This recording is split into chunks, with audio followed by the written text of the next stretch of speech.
Y recuerden, estamos aquí en el segundo foro de periodismo científico y divulgación en Colombia. Y ahora vamos con Mara Brujés. Ella es de la Universidad del Rosario y está liderando ahí una revista de divulgación científica y nos va a hablar un poquito del fantasma del público general. Bienvenida, Mara, el público es tuyo. Buenas tardes a todos. Espero que esta cámara me prenda algún día. Estoy en el proceso. Muchísimas gracias por la invitación, Tania, Jimena y los miembros de la ACPC. Muy contenta de estar aquí con ustedes hoy. Efectivamente, estoy en la Universidad del Rosario.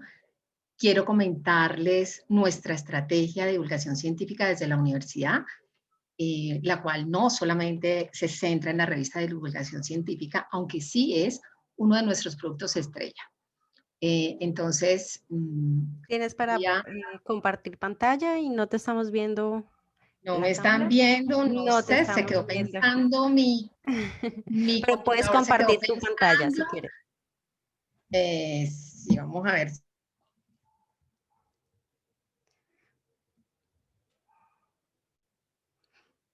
Por mientras, recordarles a todos los que hoy nos acompañan en esta sesión que ojalá puedan seguirnos en redes sociales como ACPC Colombia en Twitter y en Facebook, donde vamos a alojar aquí los videos y las frases más célebres de todos los ponentes del día de hoy. Y por supuesto, la invitación mañana vamos a tener este misma maratón, diría yo, de 9 de la mañana a 9 de la noche con expositores de América Latina, España y Estados Unidos, y terminamos con un networking musical. Sigue, Mara, bienvenida, ya te vemos. Bueno, muchísimas gracias. Realmente algo pasa aquí. Está internet preciso mal, parece un mal chiste, pero así es. Vamos a quitar todo esto a ver si nos agiliza un poco. Entonces, bueno, les voy a compartir mi pantalla para que iniciemos. Qué pena, Tania, con el desorden. Bueno, desde hace mucho tiempo a nosotros nos están hablando del público general. Y el público general, a mí personalmente, se me ha convertido en algo así como una pesadilla, porque realmente cuando uno está haciendo productos de divulgación científica, no puede pensar en un público general, porque al fin y al cabo, ¿qué es el público general? O sea, el público general es un público muy grande que está compuesto por unas audiencias mucho más pequeñas que tienen diversos intereses, diversos gustos. Entonces, hay que pensar es en esas pequeñas audiencias. No podemos seguir pensando en el público general. Me parece que la comunicación de la ciencia ya tiene suficientes problemas para comunicarse, para encimarle al público general. Entonces, desde la Universidad del Rosario, nosotros estamos haciendo una estrategia de divulgación científica un poco más segmentada. Estamos pensando en que realmente la ciencia sí es para todos, pero el público general no es uno solo. Por eso nosotros estamos pensando en hacer una ciencia diversa e inclusiva. Y les voy a mostrar un poco qué es lo que estamos haciendo para poder alcanzar este objetivo. Estamos trabajando en 7 estrategias de divulgación científica que en este momento tenemos totalmente vigentes. Y estas estrategias de divulgación científica pues están dirigidas a diferentes públicos también. Cuando uno piensa en la divulgación científica desde una universidad, desde la academia, piensa que la audiencia se le acaba en los profesores y en los estudiantes. Sin embargo, esto no es así, porque la comunicación va mucho más allá y la universidad también trasciende mucho más que profesores y estudiantes. La universidad tiene relaciones con los padres de familia, con las empresas, que también de alguna manera contribuyen a que la universidad realice algunas actividades, con institutos de investigación con los que tenemos colaboración y nuestros investigadores trabajan con ellos. Entonces, con el gobierno, por supuesto, cuando uno comienza a hacer el listado, pues el listado va creciendo.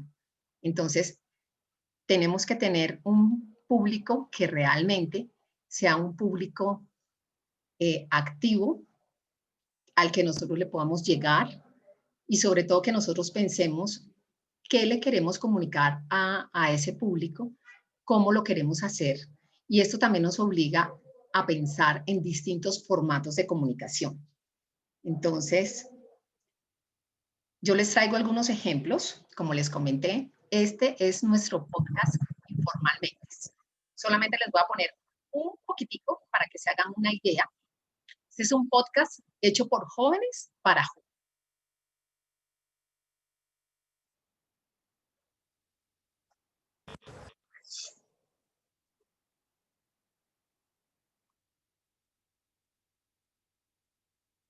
No lo escuchamos.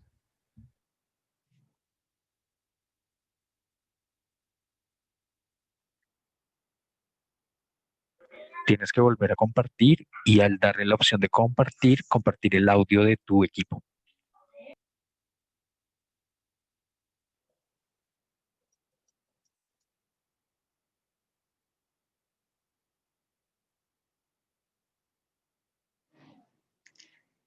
¿Sí me escucharon? ¿Sí pudieron escuchar un poquito o no les compartí el sonido?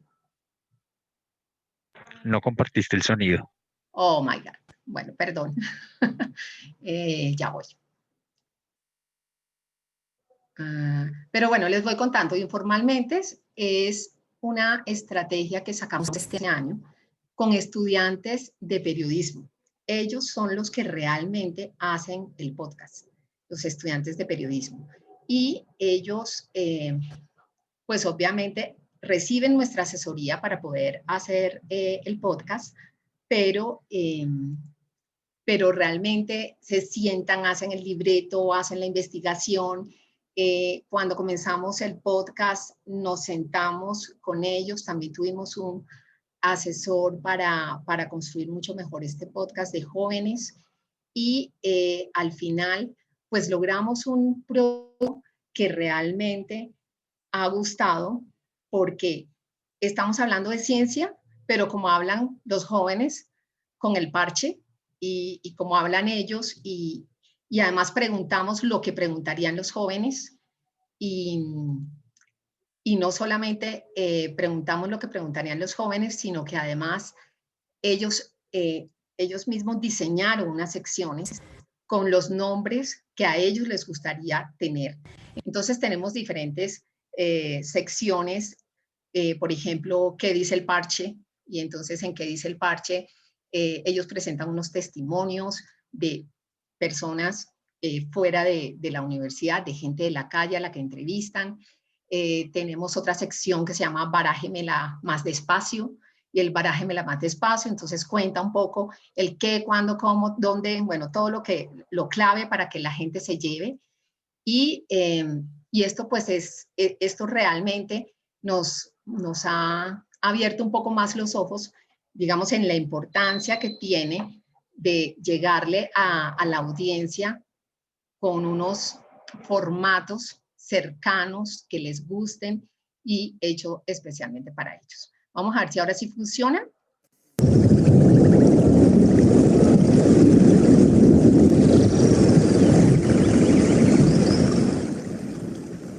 La vida en la guerra no es para nada divertida. Hay dolor, sangre y traición. No solo pierdes a tus amigos y conocidos. Cuando se van, algo dentro de ti se pierde. Dejas de ser el mismo por esa experiencia. Y eso constituye un obstáculo para reconciliarse. ¿Hay una forma de sanar ese dolor para conseguir la paz? Quédate aquí, en Informalmentes, para averiguarlo.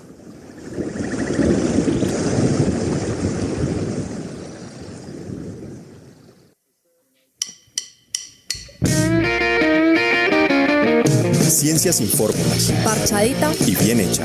Esto es Informalmente. Bueno, ahora creo que sí lo pudieron escuchar. Entonces, desde la música, todo el estilo realmente ha sido trabajado por por nuestros estudiantes de periodismo y nuestros jóvenes en la universidad que trabajan un poco la comunicación. Y esto pues lo hacemos como una estrategia transversal de divulgación científica. Esta es nuestra segunda estrategia, se llama Las mujeres sí hacen ciencia. Y aquí tenemos dos palabras claves. Una es la experiencia y la otra es la motivación. ¿Qué es lo que queremos mostrar? La experiencia de nuestras investigadoras. ¿Qué hacen nuestras profesoras? ¿Qué les preocupa a nivel de investigación? ¿A qué se dedican? ¿Cuáles son los resultados que han tenido en sus investigaciones? ¿Cuáles son las líneas de investigación que tienen?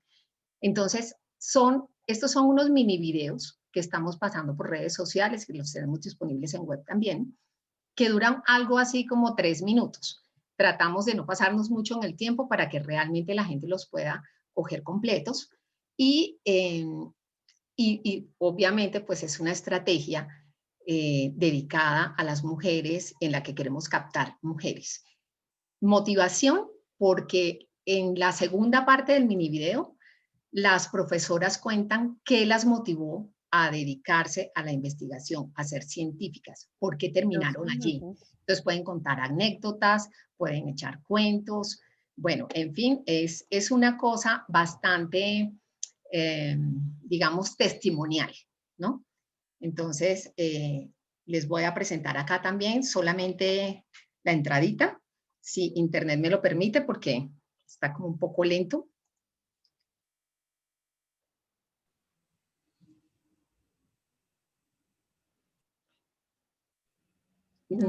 Para...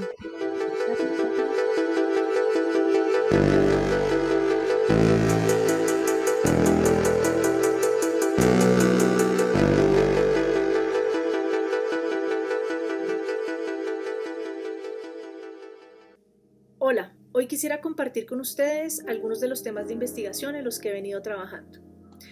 Estos temas pueden ser organizados en dos vertientes, una relación... Bueno, como el tiempo no nos va a ayudar mucho a verlo completo, entonces yo les paso rápidamente. En esta primera parte es lo que les contaba de la parte de qué hacen y luego ya qué la motivó a ser investigadora y ahí pues las profesoras se extienden un poco más. Tenemos otra estrategia que se llama iCafé de Ciencia.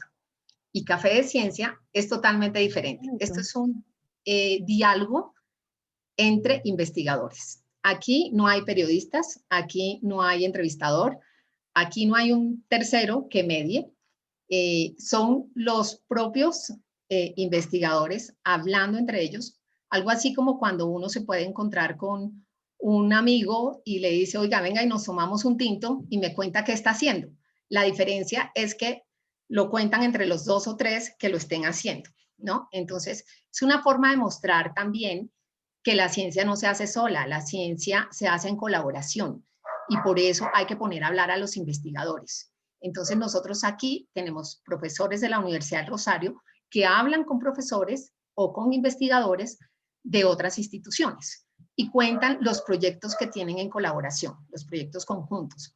El gran reto y lo bonito de este espacio es que ellos mismos tienen que bajarle un poco el lenguaje especializado para que realmente el espacio quede como un espacio mucho más sencillo para entender, porque aquí sí estamos hablando de proyectos específicos. Entonces, fíjense aquí cómo nos cambia la audiencia. Este es un espacio dedicado a personas que realmente están interesados en X o Y tema y por eso lo van a escuchar. Estas son conversaciones que van entre 20 y 30 minutos máximo y desde ahí, entonces, la gente puede ampliar un poco más su conocimiento, pero en un interés que ya tienen anterior. ¿Sí? Finalizó el tiempo. Ay, no puede ser, llevo 2 estrategias. 15 minutos. Tania, ¿qué es ¿Frase esto? para concluir? Dame 2 minutos como a Tania Arboleda y ya. Entonces, el problema es que le quitaríamos a Sandra o a Jair o a Ingrid el tiempo. Bueno, tenemos más estrategias, buscar. realmente. Pensé que íbamos a tener un poco más de tiempo, pero bueno, digamos que finalmente yo lo que quiero compartir con ustedes es que definitivamente por más que uno lleve muchos años trabajando en esto, pues siempre uno va a estar encontrando más cosas en la forma de comunicar la ciencia y entre los gustos del público. Yo creo que cada vez tenemos que explorar mucho más lo que le gusta a las audiencias, lo que le gusta al público y lo que nosotros queremos transmitir. Así es, correcto, Mara. Tendrás que invitarme a otro espacio porque me quedé en la mitad. Que tenemos. Vamos a seguir con otra mujer muy emprendedora que es Sandra Aristizábal, es periodista científica de Mi Canal 4.0 y nos va a contar cómo ella hace ciencia y tecnología para sensibilizar públicos. Bienvenida, Sandra. Hola, buenas tardes. 15 ¿Me escuchas? minuticos. Sí, ¿Me no te escuchas? vemos. Ay, no sé qué pasa con mi Minuticos. cámara. No sé qué sucede con mi cámara. La tengo activada, pero no entiendo qué pasa. Dame un segundito a ver si de pronto es que en otra parte tengo la cámara activada y no me la Listo. deja Les voy poner. recordando que estamos en el segundo Ay, Foro Nacional de Periodismo Científico así. y Divulgación de la Ciencia. Tenemos ponencias hasta las 9 de la noche y por eso estamos muy apretaditos de tiempo para poder conocer todos los colegas y todos los grandes trabajos que están realizando. Mañana los vamos a invitar a la sesión internacional. En la mañana vamos a tener ponentes de Estados Unidos, de España y por supuesto toda América Latina, también con un cierre a las 9 de la hasta las 9 de la noche con una introducción musical. Los esperamos.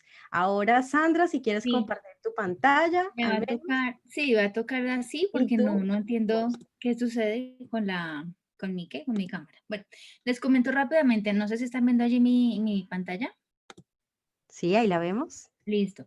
Bueno, básicamente les quería comentar entonces o compartir un poco de mi emprendimiento que se llama Mi Canal 4.0. Acá está mi web. Es un proyecto que nació en el 2015.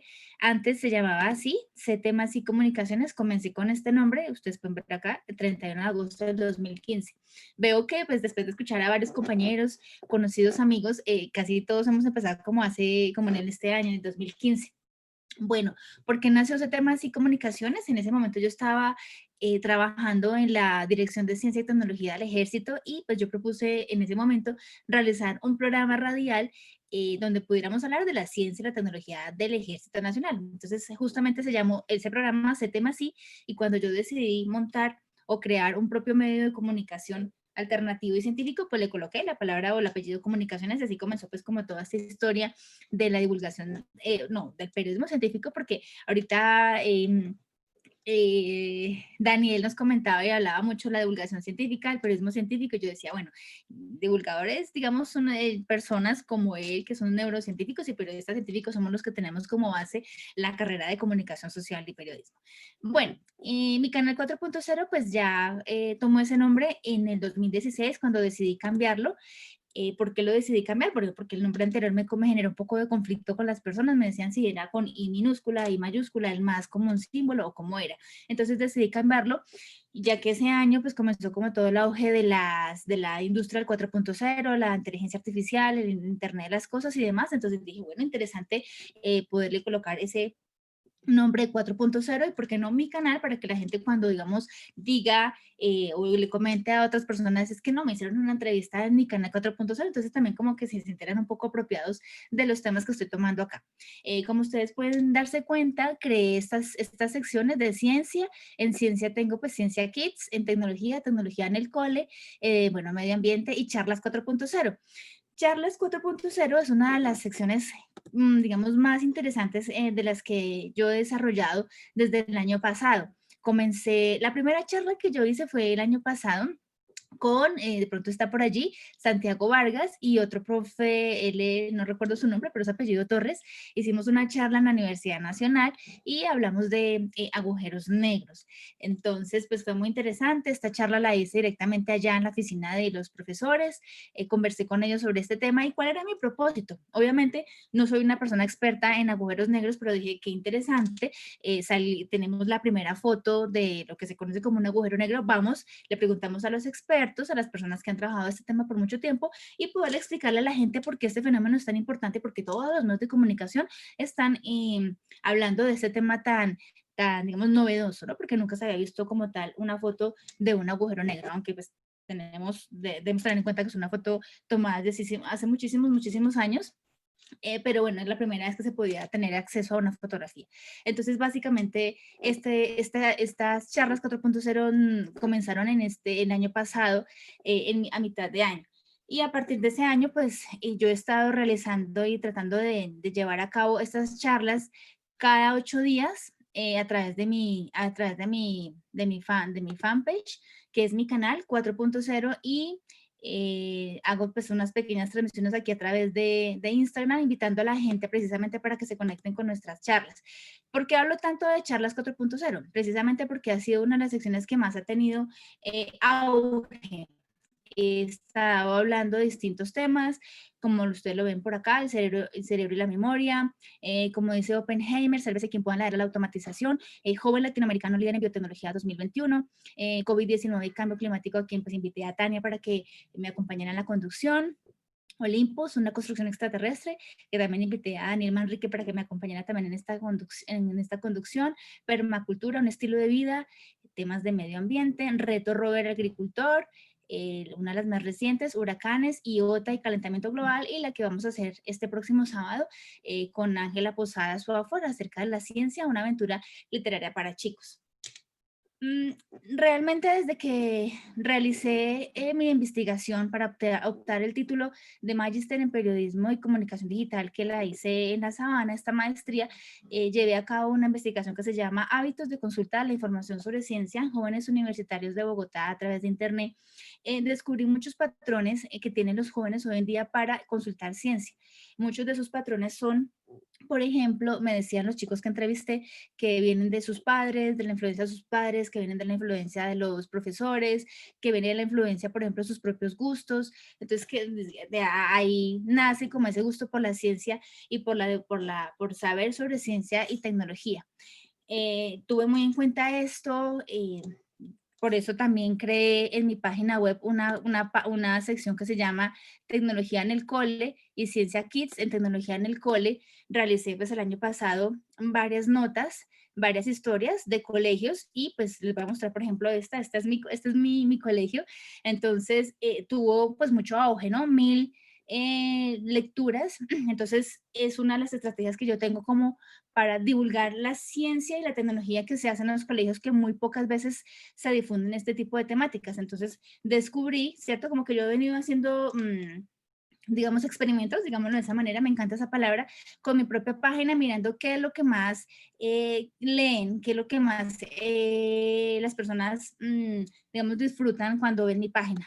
Entonces, estas historias me gustaron mucho, no las he vuelto a hacer precisamente por todo el tema de la pandemia, por lo que, digamos, yo hago todo un cubrimiento, voy hasta el colegio, hablo con los niños, hablo con los profes, a veces hablo con los mismos padres de familia. Esto es un colegio en Patio Bonito, pues que estuve el año pasado allí, hago un video. Entonces, bueno, esa es una de las estrategias que tengo, pero no lo he vuelto a hacer, como les comento, porque precisamente pues, la pandemia nos limitó un poco.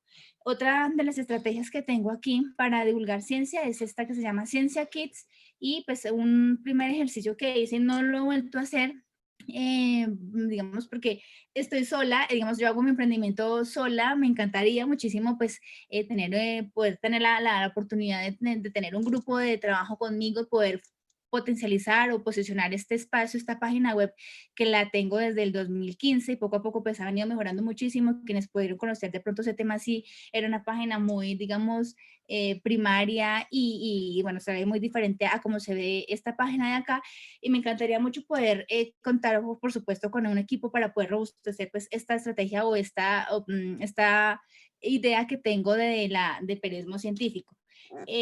Cuando estaba también realizando mi maestría, me quedé mucho con los 3 objetivos del periodismo científico de Manuel Calvo Hernando, y es lo que trato de hacer también con mi página web, que son, pues por supuesto, informar, pero también sensibilizar, que me encanta esa palabra, o concienciar, y la tercera que me gusta muchísimo es educar. Entonces, cuando yo realizo alguna publicación, me gusta mucho que las personas entren y por lo menos digan, bueno, yo aprendí algo en mi canal 4.0, ¿cierto? Sandra esta vez habló de tal tema y bueno, aprendí, me instruí, y bueno, ojalá, por supuesto, no he medido eso, si las personas cuando se habla pronto de un tema ambiental quizá van a tener en cuenta lo que hablamos de cambio climático, de calentamiento global, y de pronto vaya a su casa y tenga unos mejores comportamientos con el medio ambiente, con su entorno natural. Esa sería la idea. Pero entonces, digamos, eso es lo que yo he tratado de hacer con este emprendimiento. Digamos, como motivar a las personas para que vean la ciencia y la tecnología como un camino de vida.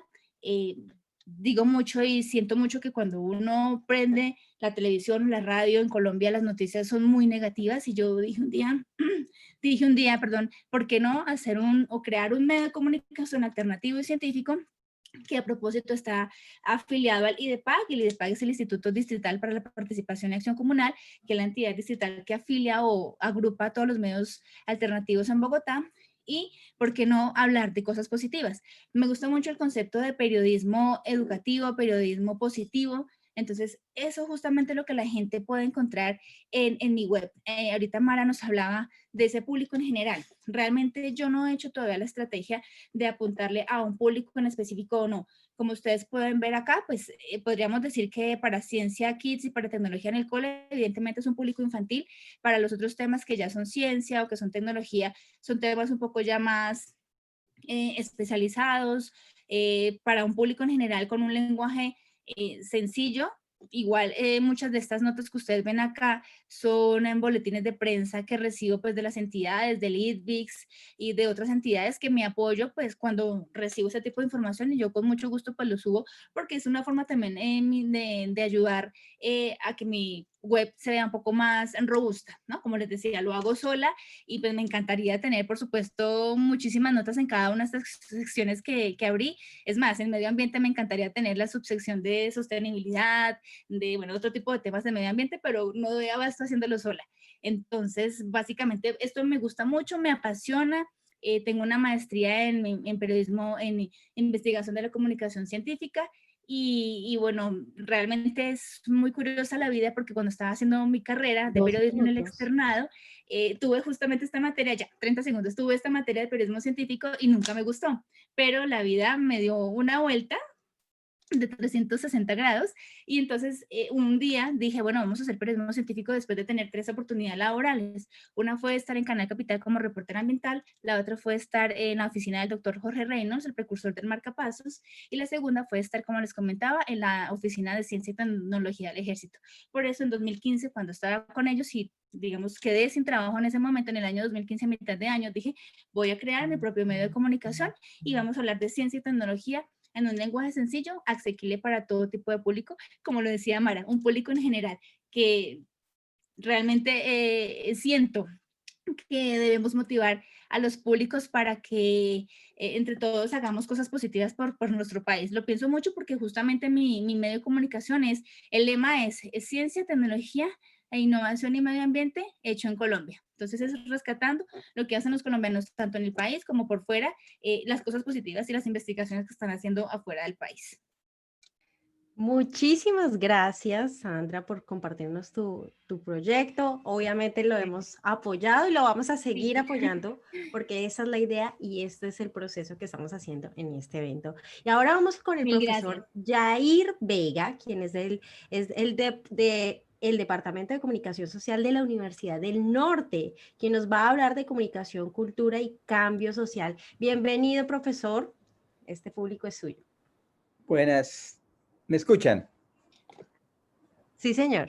Bueno, buenas tardes, Tania. Bueno, muchas gracias por la invitación a participar en este espacio para compartir alguna experiencia y unas reflexiones que hemos hecho desde el grupo de investigación en comunicación, cultura y cambio social, que de manera conjunta con la Dirección de Investigación, Desarrollo e Innovación, hemos venido trabajando en una estrategia de comunicación pública de la ciencia que es Ciencia a tu alcance, conjuntamente con Mariela González, quien es experta y digamos tiene una maestría en comunicación pública de la ciencia. Entonces hemos juntado como todo el saber que viene de la comunicación pública de la ciencia con el saber que hemos ido discutiendo en el grupo de comunicación, cultura y cambio social alrededor de esto que se llamaba comunicación para el desarrollo, pero que hoy en día llamamos comunicación para el cambio social y de comportamiento, que tiene una cantidad de aristas.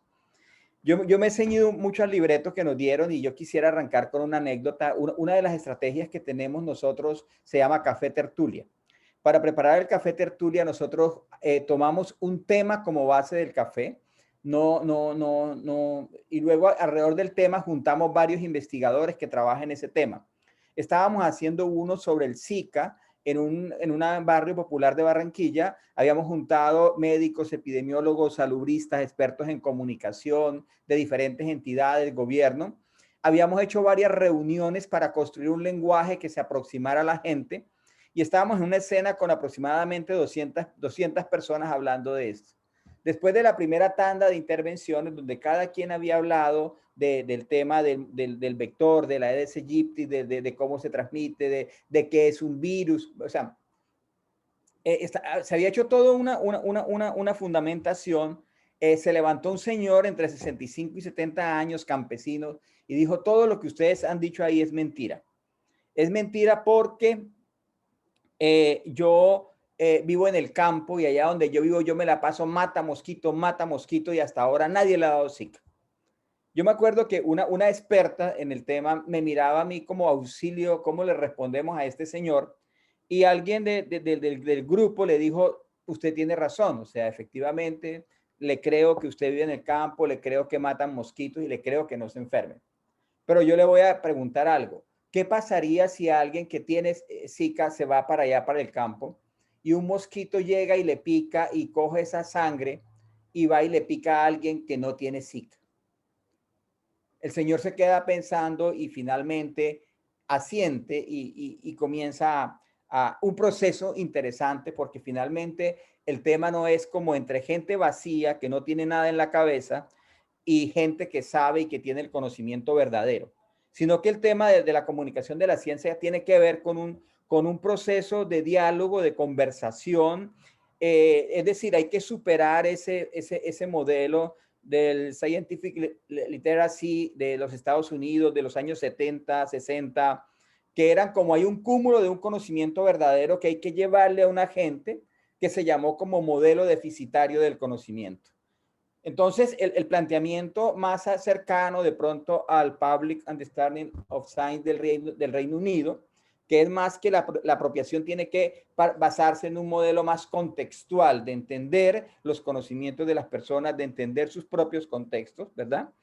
Y desde esa perspectiva lo conectamos con los debates que se han dado también en el campo de la comunicación para el desarrollo, donde en primer lugar hubo todo un fuerte componente difusionista que se desarrolló para ir a desarrollar a la gente, llevarle la ciencia a la gente a través de transferencia tecnológica, a través de la teoría de la difusión de innovaciones, y todo eso sigue permeando mucho los modelos de comunicación de la ciencia. Entonces, hemos pasado, digamos, de pensar en estos modelos verticales, transmisionistas y no contextuales, a modelos más participativos y contextuales, entendiendo precisamente esa es como una de las primeras rupturas. La segunda ruptura tiene que ver con pasar de la comunicación centrada en la academia, que es muy también de nuestros procesos, en la cual importa mucho la imagen institucional, las noticias sobre el paper, el proyecto, centrado mucho en la institución, el ranking, el posicionamiento de los grupos, de los investigadores, de las publicaciones.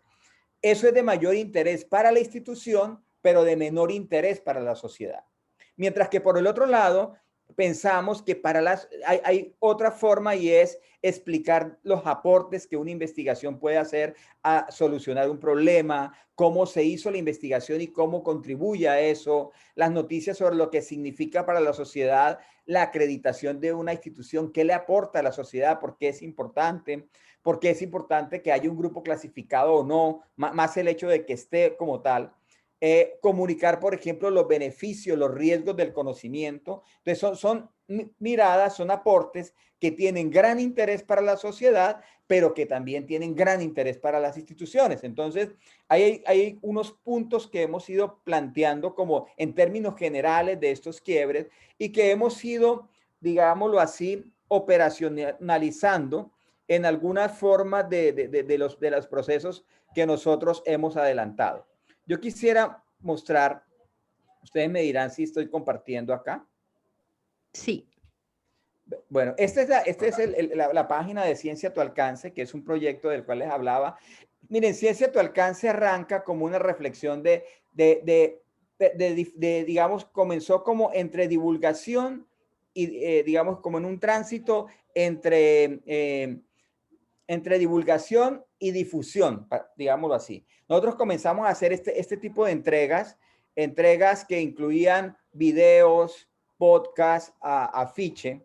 Digamos, este es, por ejemplo, aquí están un listado, perdón, yo quisiera mostrar, de diferentes entregas. Cada entrega tenía entonces el proyecto de investigación, un video sobre el proyecto de investigación, y así se hicieron muchas entregas, digamos, tenemos más de 70 entregas, pero la lógica, digamos, si uno mira el afiche, la lógica tiene mucho que ver más con la lógica del proyecto de investigación, ¿no? Donde hay una descripción del tema, una metodología, unos resultados, unos investigadores. Tan es así que la evaluación que hicimos de esa fase nos mostró que muchos de los profesores la estaban utilizando más en el ámbito de difusión porque la llevaban a congresos, a eventos, en fin, y esa fue como la primera fase. A partir de la evaluación, entramos en una segunda fase que se llamó los café tertulia. Entonces, los café tertulia, nosotros pensamos que es que las estrategias hay que planearlas y trabajarlas. No es simplemente poner a alguien como que hable ahí de un tema, sino que los café tertulia se preparaban, digamos, se preparan pensando en temas que son importantes para la audiencia, como el que les contaba ahorita, el SICA en el barrio. Luego pensamos qué investigadores podrían hablar del tema desde diferentes ángulos. Luego los sentamos y comenzamos a hablar con ellos para articular como qué pregunta podría responder cada uno. Luego comenzamos a debatir, por ejemplo, el problema del lenguaje. Hay que construir un lenguaje sencillo, pero también hay que hablar el lenguaje científico, porque es negarle, no hablar el lenguaje científico es negarle el derecho a las poblaciones a poder entender y aprender el lenguaje científico. Entonces, la idea sí es cómo se usa el lenguaje científico, pero a la vez cómo se explica y cómo se desarrolla para que se pueda entender y se pueda apropiar. Y la segunda fase del café tertulia lo fuimos llevando a las poblaciones. Entonces ya, por ejemplo, el tema del SICA lo hicimos con la emisora comunitaria del barrio, con la biblioteca del barrio, con el centro comunal. Las preguntas que trajimos a los investigadores las co-construimos en varias sesiones. Entonces el café tertulia no es simplemente un sentadero a conversar, sino que es una estrategia pensada, elaborada, trabajada, que tiene un propósito particular para que genere un resultado. Entonces, aquí ustedes pueden ver que hay una cantidad de entregas del café tertulia. Ahí está, digamos, los investigadores, una fotografía, que por ejemplo, se hizo con refugiados inmigrantes, pero tenemos muchas entregas que se han hecho y se presentan en municipios, en barrios, dependiendo del tipo de actores, como se señalaba hace un momento, hay diferentes tipos de actores. Finalmente, después de una reflexión sobre el café tertulia, decidimos hacer una alianza, precisamente como producto de eso, con la emisora comunitaria del suroccidente de Barranquilla y la emisora nuestra, para hacer un programa radial. Y comenzamos a preguntar, bueno, pero ¿qué tiene que tener de particularidad un programa radial? Dimos, no, el programa radial lo que debe hacer es conectar los temas de las investigaciones con los diálogos de la gente. O sea, la gente habla de los problemas, la gente habla de las situaciones. Entonces, ¿cómo conectamos el café con los diálogos de la gente? Y ahí fue cuando comenzamos a pensar entonces en un Voces de la Calle, ahora se llama Voces de la Casa en la coyuntura de la pandemia, donde vamos y le consultamos a la gente qué piensan de las situaciones. Traemos eso al programa. Hablamos, la primera parte del programa es hablar del tema, de la situación, por ejemplo, aquí ustedes pueden ver, por decir algo, el último que acabamos de pasar es el de la historia clínica electrónica. Unos investigadores que están haciendo todo un diseño tecnológico para hacer historia clínica electrónica. Entonces, la primera parte es qué piensa la gente de la seguridad, de la historia clínica, por qué es importante, por qué no. Entrevistamos médicos, qué piensan los profesionales de la salud. Entonces, luego al programa traemos a los investigadores. La segunda parte del programa es ya hablando del proyecto de investigación. ¿Qué le está aportando ese problema? ¿Por qué sí? ¿Por qué no? Traemos en este caso, trajimos al director de un hospital y trajimos a la gerente de una IPS para que pudieran también opinar sobre para qué puede ser útil un tipo de estudio como ese. Entonces, digamos que el programa se plantea precisamente unas rupturas también, porque la idea es conectar esto con lo que la gente conversa. La gente conversa a partir de diferentes elementos, a partir de mitos, a partir de creencias, a partir de experiencia propia. Seguramente muchas personas acceden a conocimiento científico, pero aquí le estamos dando otra versión para que entre también a interactuar con distintos públicos, el de Bocaribe Radio Comunitaria, que se conecta con el suroccidente de Barranquilla, sectores populares, de donde traemos voces de la casa también, y con Uninorte FM, que de pronto tiene un público más cercano a la universidad. Entonces, digamos, a partir de todo esto, ¿qué nos llama la atención primero? Primero, y estos son como parte de lo que hemos hecho de la investigación sobre esta parte. Primero, la importancia de la interdisciplinariedad. Es decir, la interdisciplinariedad nos ayuda a conectar toda la investigación, todo esto con los problemas y situaciones de manera compleja. Para la gente es más fácil entender un problema de manera compleja con todos los elementos que por pedacitos como los separamos en la academia. Cuando nosotros logramos conectar diferentes investigadores para poder hacer la estrategia de comunicación, para la gente es muy interesante cómo se conecta. Lo segundo, el diálogo y la participación, co-construir con los investigadores, con las comunidades, con los diferentes actores, hace que se conecten los sentidos de la investigación con las demandas sociales, demandas para más investigaciones, demanda con preguntas sobre la investigación que ya hay, demandas, es decir, nosotros hemos ido construyendo, digamos, ya un diálogo con varias organizaciones comunitarias, de ciudad, de diferentes que... 2 minutos. Sí, ya estoy cerrando. Y la última es que es muy importante, como lo señalaban anteriormente quienes me antecedieron, diversos públicos, diversos lenguajes. Miren, nosotros creemos que todas las formas de la comunicación de la ciencia son válidas.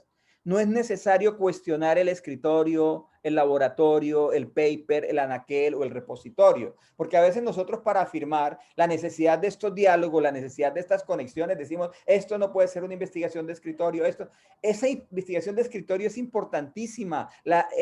Ir a un repositorio digital y encontrar fundamentación es muy importante también. Yo creo que en este momento las coyunturas como el COVID nos muestran que requerimos investigación de laboratorio, ciencias básicas.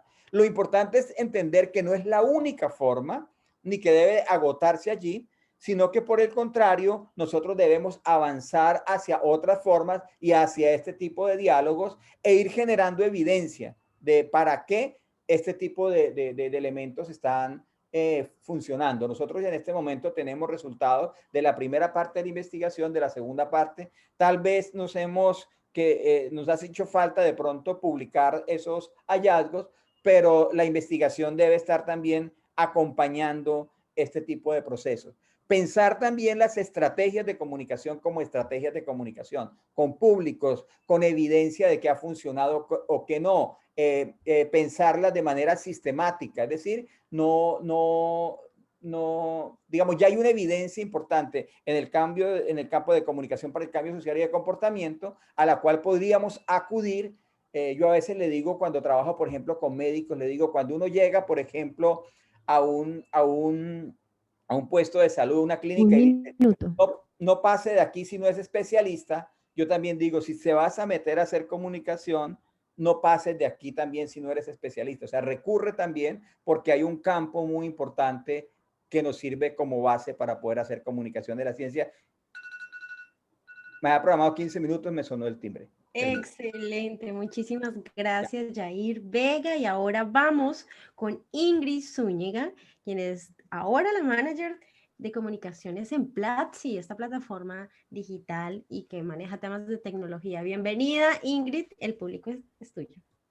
Hola, buenas tardes a todos. Muchas gracias por la invitación, muchas gracias por esa presentación, Tania.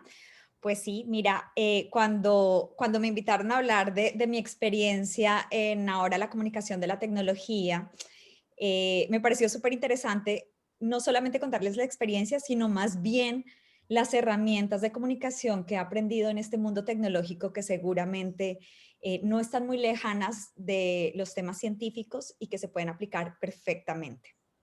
Por suerte, la tecnología, pues por suerte para mí que trabajo en comunicación de la tecnología y que trabajo como PR y Communications Manager en Platzi, pues la tecnología definitivamente se ha convertido en una nueva, entre comillas, celebridad del periodismo, en donde obviamente son temas absolutamente muy atractivos para el público, pero sobre todo creo que esos temas se han hecho atractivos para el público porque la misma industria de la tecnología ha usado las mismas herramientas digitales como un arma para comunicar.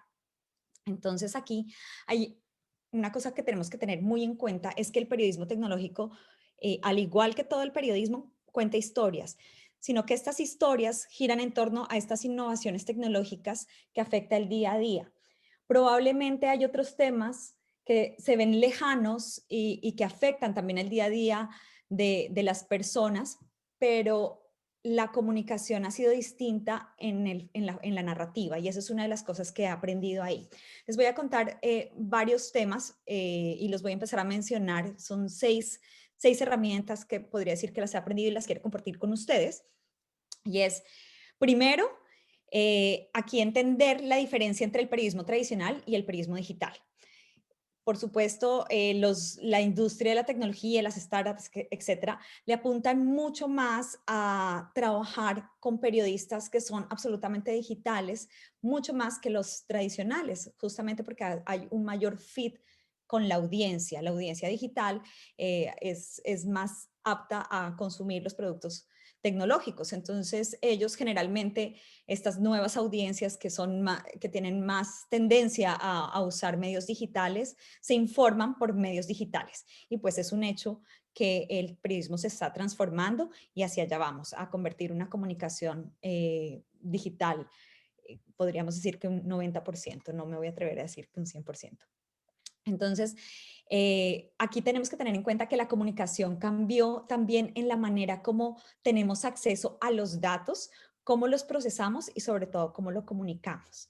Entonces, aquí estamos hablando que pasamos de eso bidireccional a multidireccional, a una polifonía donde un periodista publica un artículo de tecnología y no solamente es visto, sino que es comentado y compartido por otros, cosa que ya sabemos que en el periodismo tradicional eso no sucedía. Aquí me parece importante saber que, o más bien, que en la tecnología nos podemos dar ciertas licencias creativas. Aquí pongo en comparación un poco con el tema de la ciencia, porque yo también trabajé con temas científicos antes de este trabajo en tecnología. Y una de esas grandes diferencias y ventajas es que en la tecnología nos podemos dar esas licencias creativas y de experimentación que tal vez los mismos periodistas científicos o los comunicadores de la ciencia deberían dársela de cierta forma. Con esto quiero decir que a veces es bueno abandonar un poco ese pensamiento cuadriculado de tiene que comunicarse así y punto, y la palabra que se debe usar es esta porque este sinónimo no me funciona, etcétera. No, porque aquí lo importante es conectar con las audiencias. Obviamente sin alejarnos de las realidades y sin alejarnos de la veracidad, pero sí darnos un poco más de licencias también para comunicar. No solamente un comunicado de prensa comunica, no solamente un texto comunica. Aquí la licencia es que podemos usar claramente unas infografías, podemos usar videos, podemos usar formatos nuevos como los formatos de TikTok y formatos musicales para comunicar. Y esas son de las cosas que de pronto hay una brecha gigante en el periodismo de la ciencia y en la comunicación de la ciencia y el periodismo de la tecnología, que en esa tecnología sí nos damos esas licencias para poder crear esos formatos y no tenerle miedo a la crítica en que salga una canción hablando sobre alguna nueva innovación tecnológica. Lo siguiente es que la tecnología va muy rápido, va absolutamente rápido. Y por lo tanto, la comunicación también debe ir rápido. A diferencia de antes que en un comunicado científico tienes que pasar por una cantidad de aprobaciones y si de pronto a uno de los científicos no le parece que eso debería ir o no debería ir o va a crear falsas expectativas, en la tecnología realmente va rápido y se comunica. En realidad, en todas las startups de la tecnología, pues startups obviamente si son startups generalmente siempre van a tener un componente tecnológico, se mide el tiempo por quarters. Lo que se hace en una startup en 3 meses, en una compañía normal se hace en un año. Entonces, todo va muy rápido. Un comunicado, se confía mucho en la comunicación del equipo de comunicaciones, que esté comunicando correctamente, que esté comunicando con la información precisa, pero se salta un poco esa burocracia de las aprobaciones y de pronto de la subjetividad de algunos jefes en decir si esto va o esto no va. Entonces también eso permite que la comunicación sea más rápido, que se pueda trabajar mucho más efectivo con los periodistas, que las audiencias respondan mucho más rápido también a las comunicaciones que se envían. Entonces eso es un gran aprendizaje y algo que ha sido absolutamente retador para mí, pero que ahora que lo sé y lo tengo, lo adoro y no quiero irme de esa parte de ese acelere en comunicación. Lo siguiente es entender los retos de los periodistas. Nosotros como comunicadores, creo que muchas veces no nos hemos puesto en sus zapatos, simplemente, ay, por favor, ayúdame a publicar, mira, te mandé este comunicado, por favor, necesito que conversemos sobre este tema, mira que te tengo. Sí, ponte en los zapatos del periodista. El periodista es un ser humano que necesita, que también tiene un empleo, que también tiene un trabajo, que tiene un editor, que también tiene una audiencia. Entonces, más bien, ponte con él a ser un colaborador de su trabajo, más allá de lo que tú quieras comunicar desde la ciencia. Es como tú y yo trabajamos juntos, cómo yo te ayudo a ti para que uno, tú conectes con la audiencia, para que el trabajo sea validado por tu editor y para que al mismo tiempo yo sea un proveedor de esa información para que trabajemos juntos. Yo veo muchas veces esa desconexión entre el comunicador y el periodista, justamente por la falta de empatía, podríamos decirlo. Es triste, pero creo que cada vez que entre más trabajo con mis colegas periodistas, lo entendemos más y se siente más. Y el mismo periodista a veces deja algunos temas de lado porque dice, mira, no me estás ayudando.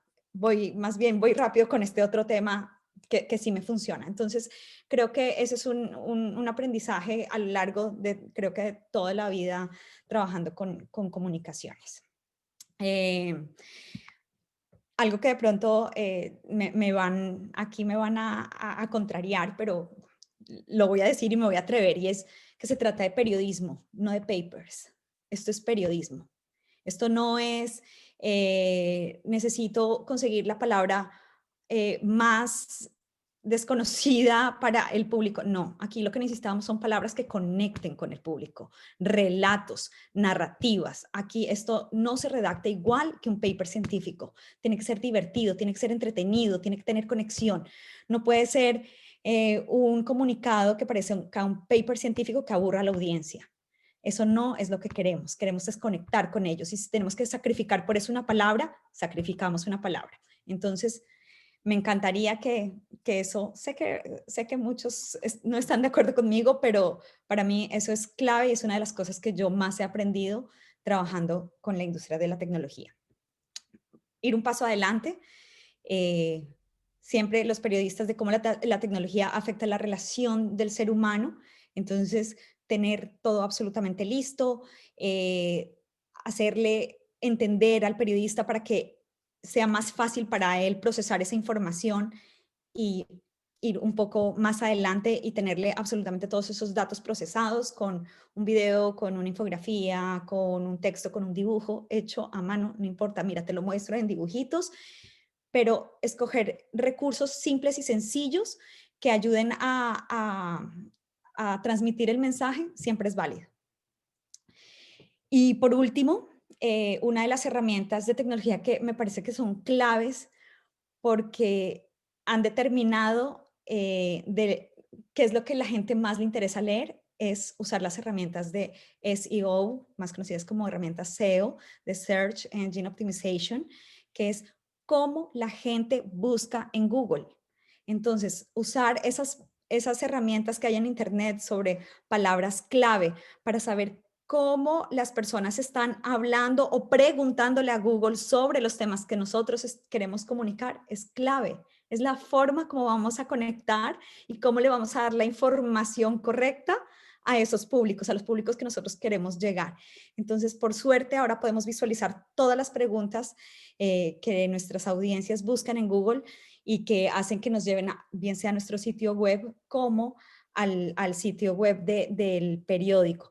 Entonces, manejar muy bien ese posicionamiento de palabras clave es clave para ayudar al periodista, para ayudar a la audiencia a conseguir la información correcta y nosotros para poder transmitir el mensaje de una manera correcta. Y bueno, yo con eso creo que los dejo. Una cosa más, pensar en los medios emergentes. Hoy en día no solamente son los medios grandes, por suerte, la tecnología y el Internet nos han permitido que emerjan y que surjan tantos emprendimientos de comunicación como los que vimos hace un momento y es clave también mantener la relación con ellos para que ellos también puedan alimentar sus contenidos y sus blogs. Muchas gracias. Excelente presentación y bueno, muchas gracias por asistir a esta sala y vamos a la siguiente donde vamos a encontrar a Germán Puerta, a Carol Pinedo que viene de la Fundación Gao y muchos otros más. Así que recuerden, Segundo Foro Nacional de Periodismo Científico y Divulgación. Nos encontramos en la siguiente sala.